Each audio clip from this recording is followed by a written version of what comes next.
Hi guys, good morning. So for today, ang topic natin is what would you do if the market is indecisive? If it is choppy, ranging, or like showing mixed signals?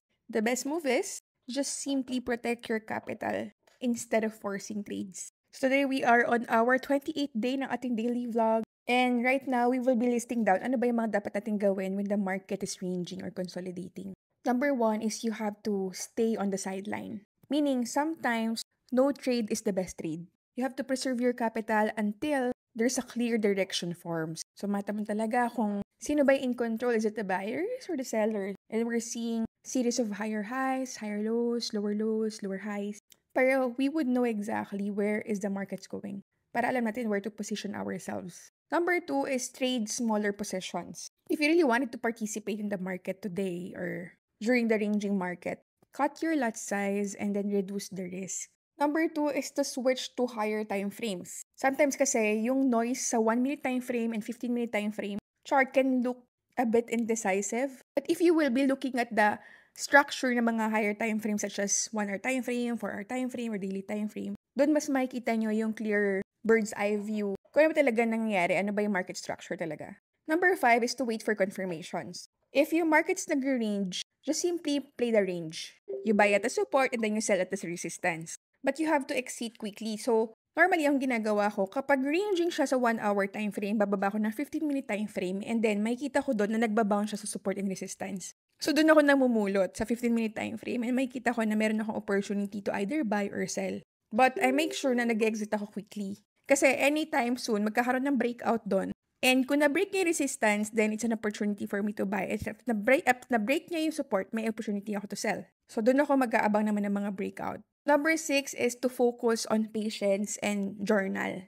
Kapag mga ganitong slow days, use this time to review your trading journal. Tsaka kayo mag-backtest, mag-refine kayo ng strategy nyo. Hindi ko kailangan mag-trade. Number 7 is set alerts, not trades. So right now, you will be placing some alerts at the key levels. Instead na mag-enter ka early. Hayaan nyo yung market ang pumunta sa inyo.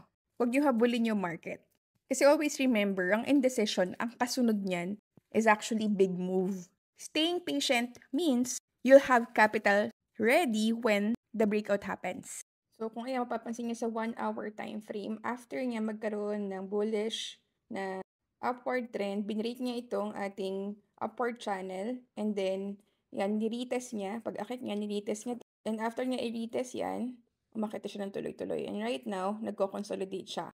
Mapapansin nyo, yung mga candlesticks na yan, these are all indecisions. Mapapansin nyo, hindi natin alam kung sino yung in control, yung buyer ba or sellers. So, this will give us an idea na, okay, wala pa tayo, hindi pa natin masabi kung ano ba yung market direction. But if we will be looking at the higher time frame, mapapansin natin na dito sa 4-hour time frame, uptrend pa rin talaga yung market. And binasag na itong ating support dito. So ngayon, alam natin, since uptrend siya, what we will be looking at is, syempre, hanap tayo ng buying opportunity. But right now, hindi pa tayo nakakita ng buying opportunity because sobrang indecisive pa ng market. Now, if we will be looking at the daily time frame, we will be seeing here na it's about to reach the all-time high. Ito yung all-time high natin, which is ang presyo nito is 3.5, 3.499. So ngayon, possible na abutin niya yan. Okay? Tinatry niya abutin itong all-time high.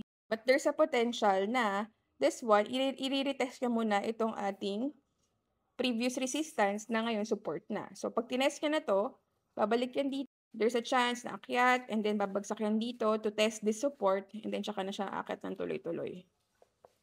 So ito yung potential na mangyari dyan. So ayun lang guys, kung papansin nyo, basa ang hair ko, naligo ako.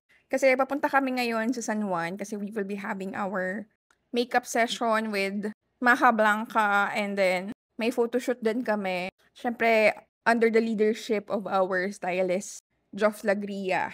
So shout out. So later, we will be attending the preview ball sa Marriott Hotel. And I'm super excited with my outfit kasi we will be featuring the Cordillera outfit.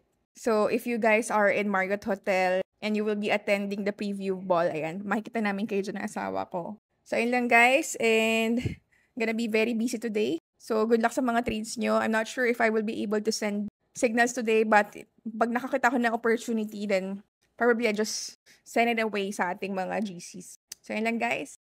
Don't forget to join our Telegram channel. It's here. Ayan. See you guys.